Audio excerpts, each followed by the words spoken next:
imala kee Oromiyaa keessatti adeemsiftetti Haceeno dodolaadhaa kaatee Harargeedha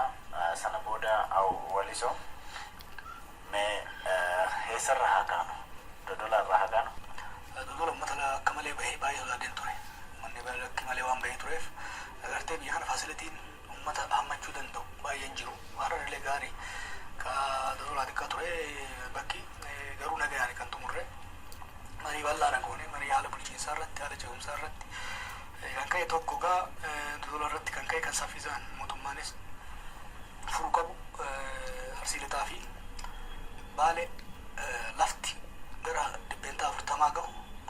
zaman Haile Sillaasee irraa kaafannee irraa fudhatamee zaman Haile Sillaasee abbaa lafaatiin zaman Dargii qonna mootummaa jedhamee zaman wayyaanee investimentii jedhamee kennamee jira jala lafa kana uummanni qabsoo isaatiin deeffatee dhaabsisee jira. Waggoota bara Haile Sillaasee abbaa lafaatu saamaa ture bifa Dargii mootummaatu saamaa ture bifa bara wayyaanee maqaa investoraatiin kan saamamaa turan. Uummanni waan argataa jiru jechuudha. Erga ammoo harkatti deeffatee kana lafti lafa bulaa jirti maseentee jirti jechuudha. Lafa kana hojiitti seensuu qabna kan jedhu fedhii uummataati. Fedhii uummataa guddaadha.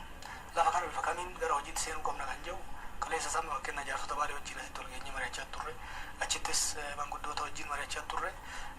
Lafti kun oomisha sadaffaatiif lafa ooluudhaaf kan jiru investoroonnis yaaddoo keessa jiranii. Rakkoon hojii dhabdummaa guddaa jira rakkoo dinagdee guddaatu jira oomishni hir'atee jira kanaaf dhimma guddaan achitti ka'e dhimma qonnaan wal qabatudha dhimma qonnaan wal qabatu kanarratti falli godhamuu qaba gama mootummaatiinis gara uummataanis uummannis gurmaa'ee haalli ittiin qonni kun gara hojiitti seenu garuu bifa kaleessa uummanni osoo laaluu osoo agabuu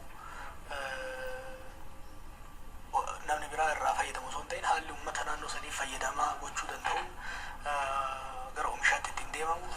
lafti qotamuu qaba osoo hin ta'in waan lafa irraa oomishi lafarraa san irraa argamu callaansaa deemuu osoo hin taane haalli achumatti aadil baalii qabaachuu danda'uun warshaalee adda addaatti dhaabatan irratti gaafiin uummataa hedduun gara sanii kan ka'aa ture naannoo Arsiititti